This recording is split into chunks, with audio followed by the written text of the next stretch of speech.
Saya mohon izin pamit. Mohon maaf jika ada yang salah dari saya selama ini. Teman-teman media, selamat sore.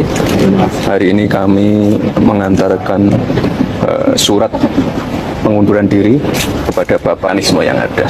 Ini ya akhir-akhir ini yang paling parah nih, ya, yang paling parah ketua Dewan Otonomi Daerah itu adalah siapa?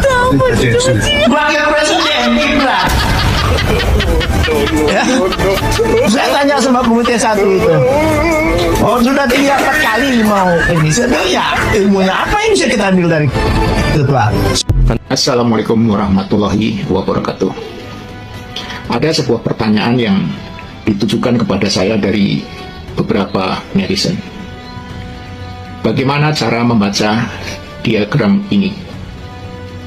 Ini adalah diagram yang menyebutkan bahwa pendidikan Gibran tidak tamat sampai sekolah menengah atas, seperti yang disyaratkan pada pasal 169 huruf R Undang-Undang Nomor 7 Tahun 2017 tentang syarat minimal pendidikan bagi seorang presiden dan wakil presiden di Republik Indonesia. Kenapa saya berani membuat diagram ini dan meyakini bahwa Gibran hanya tamatan sekolah menengah pertama, tidak sampai sekolah menengah atas? Mari kita lihat bersama.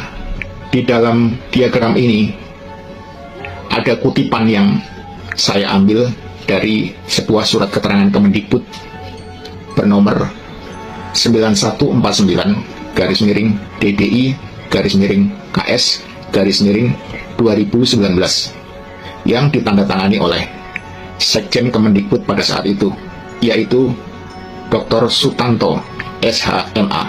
Di dalam surat keterangan tersebut disebutkan bahwa Gibran Rakabuming Raka telah menyelesaikan pendidikan grade 12 di UTS Insert Sydney, Australia pada tahun 2006, sehingga pengetahuannya bisa disetarakan dengan sekolah menengah kejuruan akuntansi dan keuangan di Indonesia.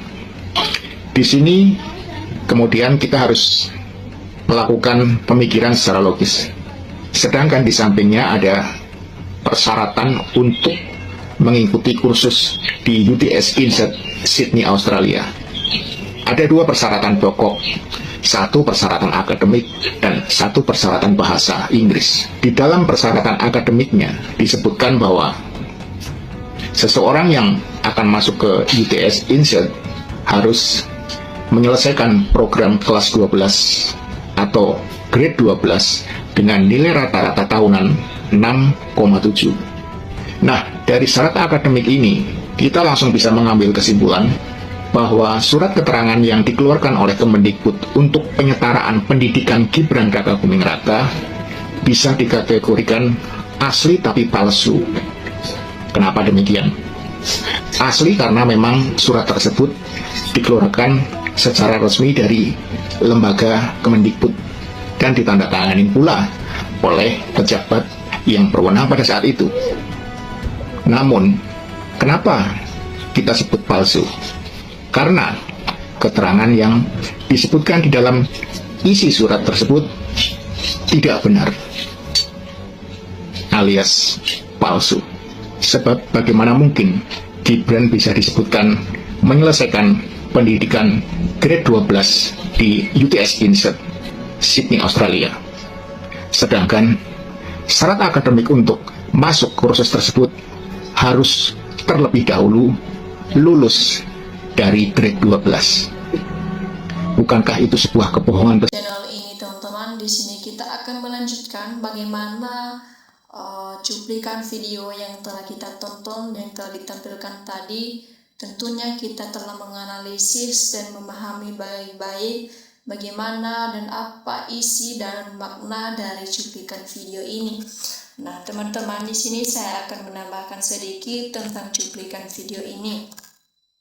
Di mana teman-teman, dalam cuplikan ini tadi, video ini menampilkan diskusi tajam yang melibatkan Chony Rakadunini Bakrie ya, mengenai situasi politik nasional, beban utang negara, serta kritik terhadap pemerintahan saat ini.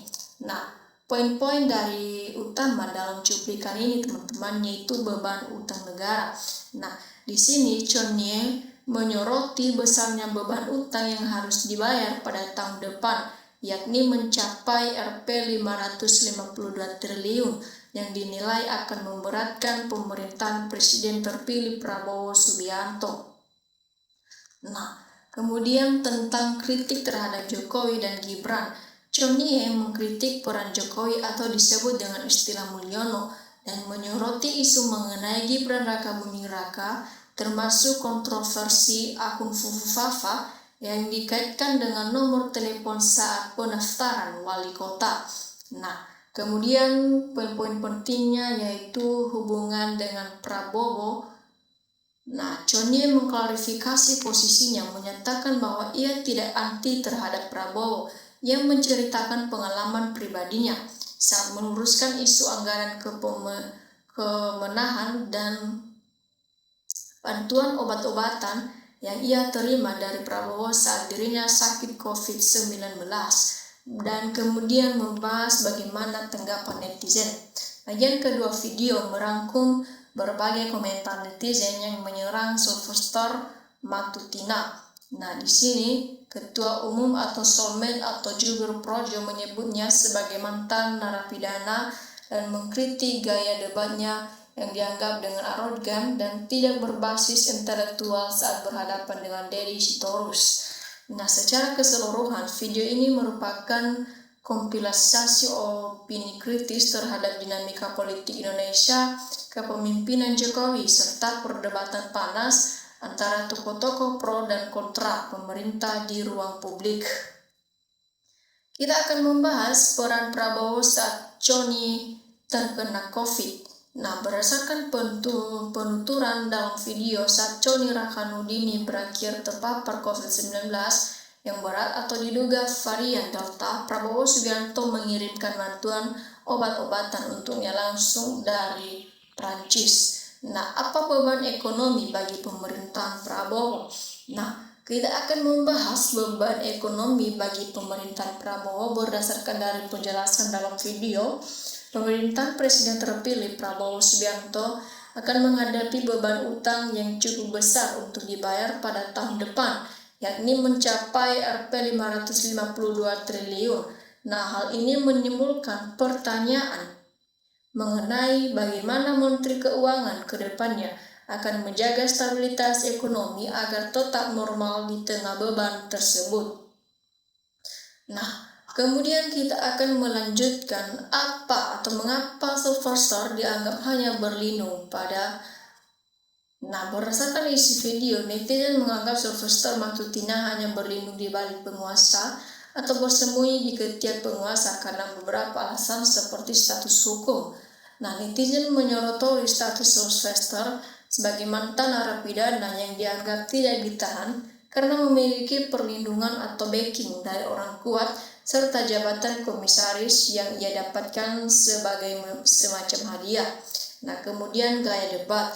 Ia dikritik karena dianggap sok jago dan arogan saat berdebat, namun keberaniannya tersebut dinilai hanya muncul karena merasa aman di bawah perlindungan kekuasaan.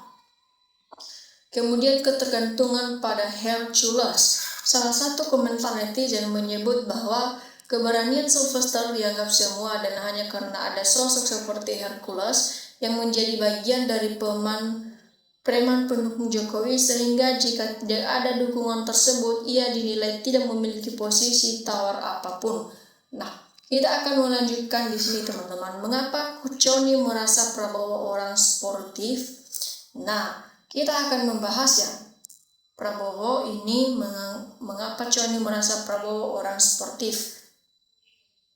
Ya, di sini menurut Chony Rakhanudini Bakrie, Prabowo Subianto dianggap sebagai sosok yang sportif karena Prabowo bersedia mendengarkan kritik atau masukan yang disampaikannya.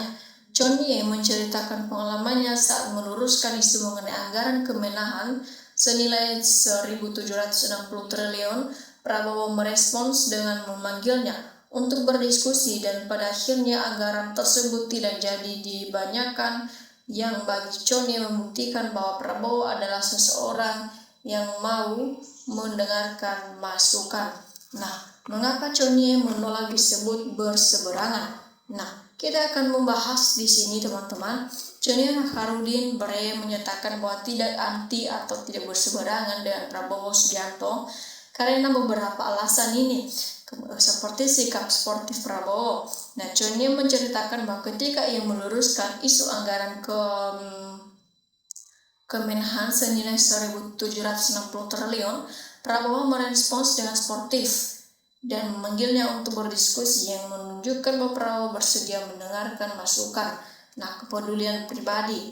Chonye mengungkapkan bahwa saat ia menderita COVID-19 yang berat, Prabowo mengirimkan obat langsung dari Perancis, yang menurut Chonye menunjukkan sifat kepedulian Prabowo. Kemudian fokus kritik.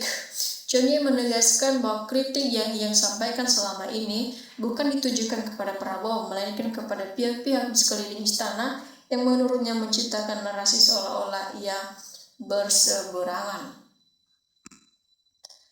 Ya, kemudian kita akan melanjutkan mengapa Chonye merasa kecewa pada Jokowi. Nah, Chonye merasa kecewa pada Jokowi karena berdasarkan dari isi video, Chonye Rahunidi Bakri menyampaikan beberapa alasan ketidakpuasan atau kekecewaannya terhadap mantan Presiden Jokowi, beban bagi Presiden terpilih. Chonye merasa Jokowi atau yang disebut sebagai Mulyono telah memberikan beban yang sangat berat bagi Presiden Prabowo Subianto. Kemudian pengabaian masukan, yang menyatakan bahwa situasi saat ini masih bisa dihindari jika Jokowi mau mendengarkan kritik atau masukan yang ia sampaikan sebelumnya, namun Jokowi disebut tidak mau mendengarkan. Nah, kita akan melanjutkan di sini permasalahan terkait anaknya.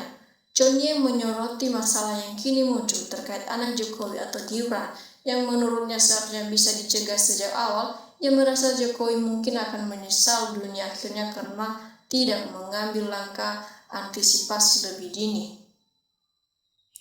Ya, kita akan melanjutkan teman-teman.